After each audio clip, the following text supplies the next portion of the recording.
two areas of concern, Riverlea and Westbury. What police operations were being conducted there, and what suddenly happened that brought the situation to what has resulted?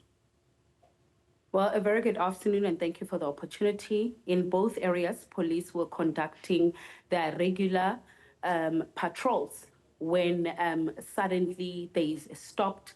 Firstly, in Riverlea, they stopped a suspicious-looking vehicle, and it is during that moment when police were attacked.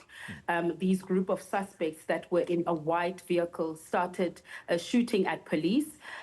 Police then shot back, and there was a confrontation. But we can confirm that we have picked up one body of a male.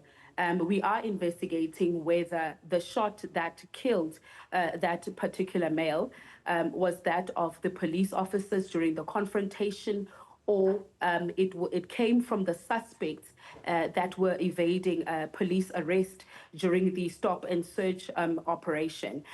When we move on to the Westbury incident, the anti-gang unit, you will recall, it has been deployed to Westbury to prevent and combat gang-related activities. So while police were deployed in the area yesterday, they came across a suspect who was found to be in possession of drugs. They immediately placed this particular male under arrest, and that is when the community started attacking the police. They started throwing big rocks as well as bottles towards the police. The police then retreated because they had live ammunition. They retreated, and we think as management, this is the best decision they could have made because they were in possession of live ammunition. So we, at this stage, think that they acted professionally. They acted within the ambit of the law in ensuring that no loss of life takes place. All right. Brigadier, how does the police management respond to accusations by the community members that the police in both these areas, whilst they are doing their jobs, there are those who are collecting money, and it would seem they are part and parcel of the drug trade? Look, Chloe, there is no justification on why members of the community would attack the police, especially more so on the Westbury issue. It is the same community of Westbury that marched to the police station a few months ago, demanding more resources and more capacity.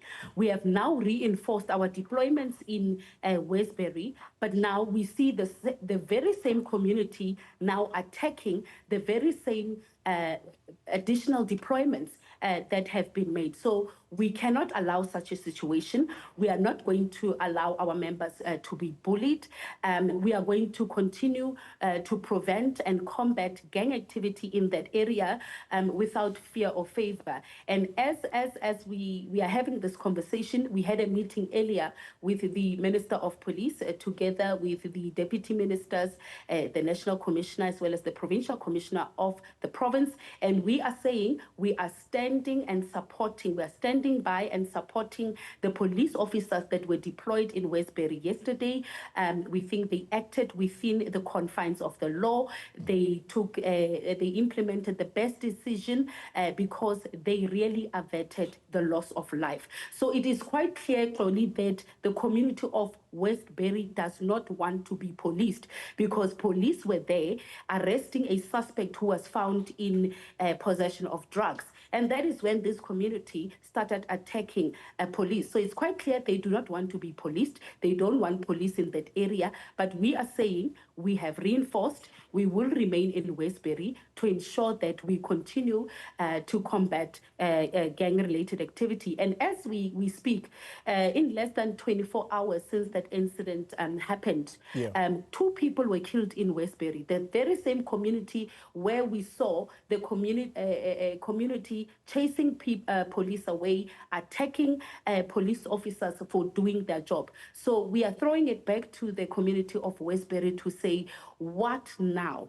We have heeded to your demands to say you need more policing resources, you need more police officers on the ground to prevent and combat gang-related activity. But you are the same community now that is turning against the police, and you are attacking them. Brigadier, let's end the conversation on a different province, that of the Eastern Cape, Mthatha to be exact. There is a Walter Sisulu University situation that unfolded there this morning. We're not going to talk about the intricacies of what the fight is about, but mainly here, the police's handling of protesting students. It would appear that public order policing is not quite up to scratch there. How satisfied are you about the training of police officers in handling protests? These are students we are talking about. Why are police seemingly heavy-handed?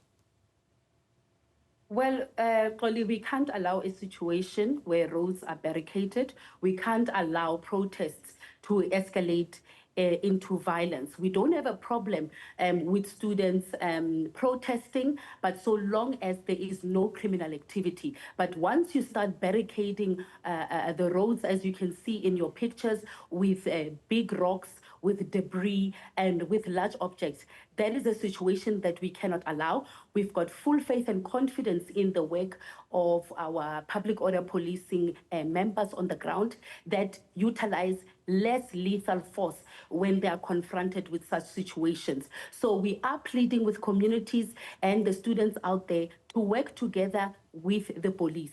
Listen to the police when they give commands and they urge you to disperse. Because police are trained, they are well trained, and they will continue to implement their roles and responsibilities within the ambits and the confines of the law. Brigadier Athlenda Mathe, thank you very much for your time talking to us about police operations in the country, but specifically Gauteng, where there are serious drug issues, and of course the latter part of the conversation concerning the Eastern Cape Walter Sisulu University students.